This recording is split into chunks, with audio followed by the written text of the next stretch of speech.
Do we have to be more explicit about this recovery and the need for Islam to confront its problems? I mean, in the book you state, for example, there is a creed that is promoting hatred through school systems, by which I presume you mean Wahhabism, which is emphatically not the kind of Islam you've just extolled now. Do we need to confront this head on? Wahhabi Islam is a creation of the 19th century and of a particular deal that the leaders of what is today Saudi Arabia made with that group of clerics.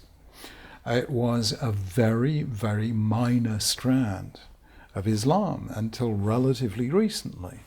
What happened, of course, was after the huge hike in oil prices in the 1970s and that enormous wealth, much of it was used to fund madrasas in various parts of the world, most conspicuously in Pakistan, teaching this very extreme form of Islam.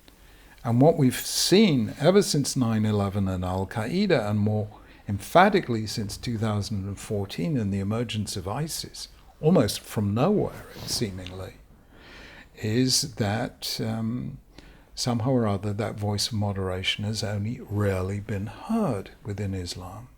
President al-Sisi of Egypt has had the courage to do so, but he's not a religious leader.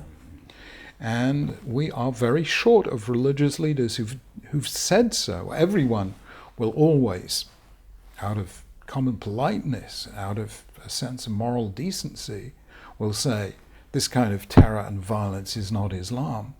But they have not yet said here is a kind of Islam that clearly is different in the way it sees the world and interprets its texts. So what is the rest of the world supposed to do? Sit and do nothing? No. What you do is you say, guys, here am I as a Jewish thinker telling you how we dealt with this within Judaism. I would hope Christian thinkers would say how they dealt with it within Christianity, although I've done that in the book as well, because they've done it. And I've done it really to encourage the emergence of moderate voices within Islam, because that's the most important thing we can do right now. We can't do it for Islam, but we can provide an environment where young Muslims say, you know what, that makes sense to me, let's do that. That's great for the case of Islam in specifics. More generally, my final question to you, how can we win this battle against religious violence collectively? Well, don't think it's going to be easy. I mean, Neil Ferguson wrote an article recently in which he challenged people who used the term, which the late Christopher Hitchens invented, Islamofascism. Now that is a very misleading word because fascism was built around the nation state. You could conceive of defeating Nazism by defeating Germany. Well, Islam is not predicated on a nation state. ISIS is not a geographically confined phenomenon. It can crop up in London and in California and in Libya and in bringing down a Russian airline, taking off from Sinai. I mean, it can. So this is a much bigger challenge than the world has ever faced before. It is big and it is serious. And those who think it can be dealt with purely by political means or purely by military means are making an enormous mistake. It took pretty much 50 years for this extreme strand, which was active certainly from, let's say, Wahhabism from the 19th century and the Muslim Brotherhood from 1928. But one way or another, if it took 50 years to grow extremism, it will take 50 years to grow a cogent and compelling alternative to it. But you begin now, and you have to be as long-term and as patient and as deliberate as the extremists have been.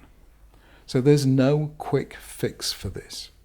And if we continue to believe there is a quick fix, by aerial bombing campaigns, for instance, or even by serious ground forces in Syria and Iraq, Let me guarantee you that if the West defeats ISIS utterly and completely, it will reappear again within 5 years somewhere else under a different name, the exact same phenomenon. People are not fully yet understanding how big, how deep, and how long-term this takes. And I hope our short attention spans will not be the death of us. Let's get going now. Let us rouse the conscience of good and thoughtful Muslims and Jews and Christians, and let us not forget that Hindus and Buddhists and Sikhs are all involved in their own local forms of religiously motivated violence. Buddhists in Myanmar and Hindu nationalists in India, and so on. This is a huge global issue. We were not prepared for the re-emergence of religion as an earth-shaking force. Religion brings out some of the best in human beings, but it also provides justification for some of the worst. So we have got to fight the battle for the better angels of our nature. The sooner we begin, the better. And the more we do so in the company of good, moderate Muslims, Christians and others, the better it will be for all of us. Rabbi Lord Sacks, thank you for an uplifting end to a fascinating discussion. Thank you. Thank you for joining us.